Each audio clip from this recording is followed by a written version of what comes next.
Chapter 1. Asher. Vin Diesel is outside my house. It's 2 a.m., Maya is asleep, and I'm hallucinating that a Hollywood actor is outside my house in the San Diego suburbs. "Open the door!" the big man bellowed, banging on the wood. I grabbed the nearest thing I could find to use as a weapon, then switched on the porch light that illuminated the area with the light of 100 suns, and wrenched open the door. My attempt at acting like a hard-ass was undermined by the fact that my weapon was a citrus yellow bowl my twin sister had made. It didn't help that I was wearing pajama bottoms that barely sat on my hips and a t-shirt emblazoned with a farting unicorn, but still I growled. And there stood Vin Diesel himself. Now that I was up close, I could see it wasn't the real actor, just someone who in my state of exhaustion appeared a hell of a lot like him. In my defense, my vision was blurry. This was my first night being completely and utterly alone with my brand new baby daughter. No more sister backing me up, no more getting a few hours sleep. Actually, I'd had no more than an hour's sleep at a time in the past 3 days. Too late to do anything about it. I wondered if this behemoth might have a weapon because it was 2 a.m. He was swaying, and he was obviously off his head on something. Drugs. This had to be something to do with drugs. Why didn't I pick up my cell phone first? I'd forgotten my damn phone, and I'd only opened the door so the banging wouldn't wake me up, and I hadn't even considered this guy could be an armed intruder. An intruder isn't likely to knock or shout so loud the whole neighborhood is probably peering out of their windows.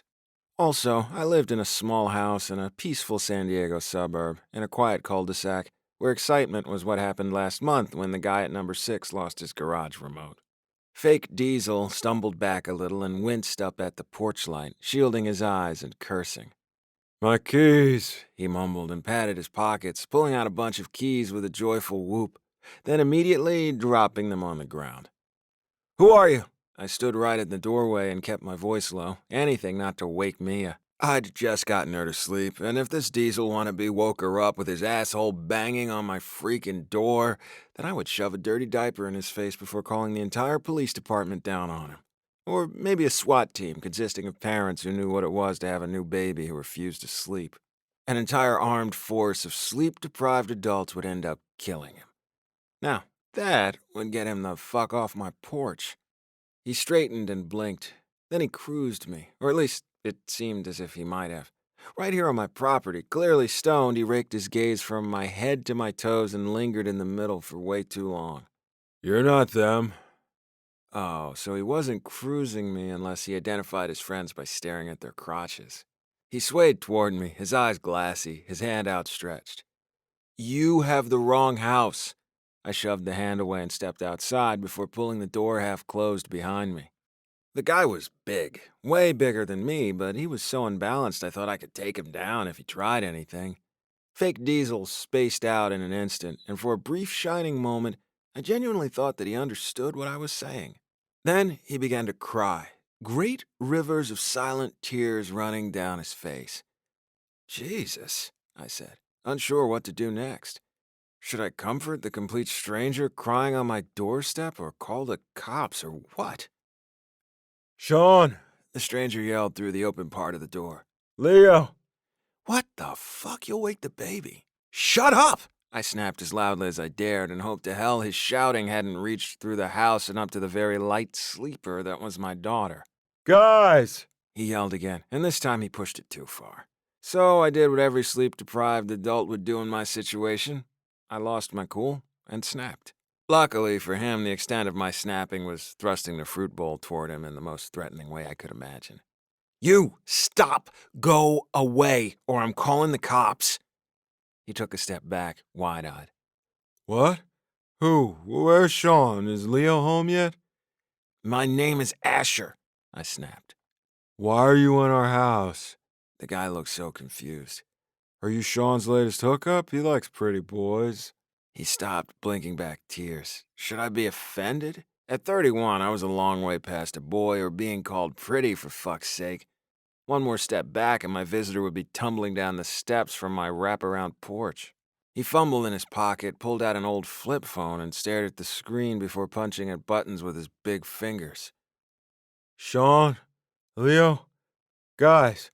he pleaded, and then took that one fatal step back, tumbling down the steps, and into a chaparral broom so overgrown it gave him a soft landing. I towed off one of my fuzzy duck slippers, a gift from Siobhan last Christmas, and wedged my front door open before going toward the idiot. Before I reached him, he'd jumped up, swayed, and then was violently sick in the same bush he'd landed on. His cell was in the grass, still lit up, and a tinny voice was calling loudly for someone called Eric. I assumed the guy decorating my chaparral broom was Eric, and I picked up the phone.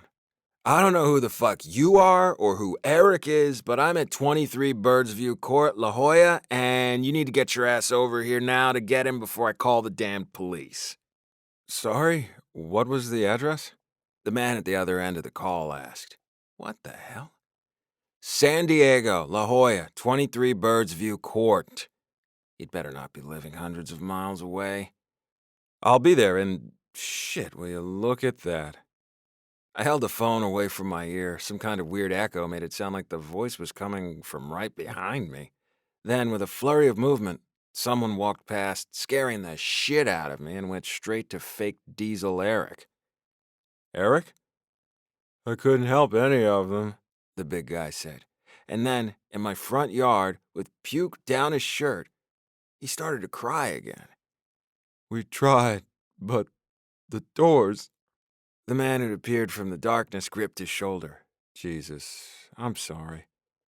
I still couldn't get a good look at the second man or understand why either of them was hugging it out in my yard, Eric deadly quiet and the other man holding him upright. Sean, I couldn't do a thing.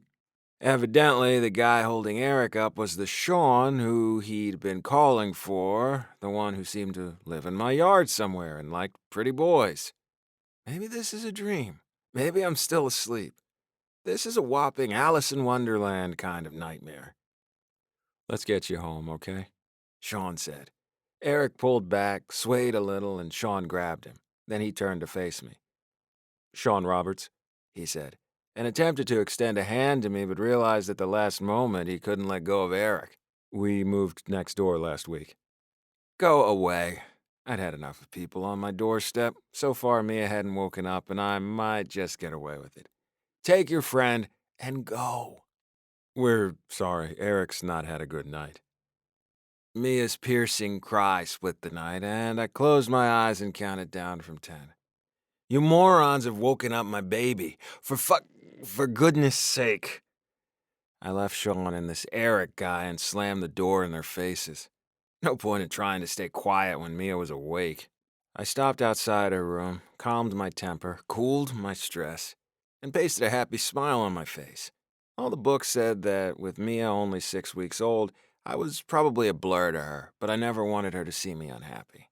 If there was the smallest chance she understood complex layers of loneliness, fear, and anger, then I would keep working on pushing them behind a smile. I placed the bowl on the hall table and headed straight for the crying. The scent in my room was that of the small, scrappy human who had taken over my life. It was a new baby smell, talc and cream, and warmth. I scooped her from her cot, feeling every tiny molecule of my stress vanish in an instant. Snuggled with her head up and under my chin, my hand supporting her tiny diapered rear, she mewled unhappily.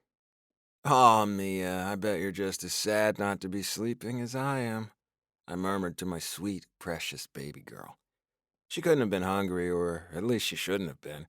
She'd finished her last bottle a little while back, and I went through my emergency checklist, which was fuzzy and unfocused and lodged in the back of my mind somewhere under a desperate need to sleep.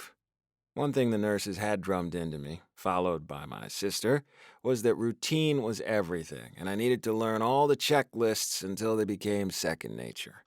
Second nature they weren't, not yet, but I could work through them step by step. The room was warm, but not too warm, and Mia's crib was right up against my bed. She didn't feel hot to the touch, and with the sniff test carried out, I didn't need to change her diaper after I'd done so an hour earlier. Or 30 minutes, I couldn't quite recall the time. Only that it was dark and past midnight. Her crying lessened, and she wasn't hunting for a bottle like a baby bird.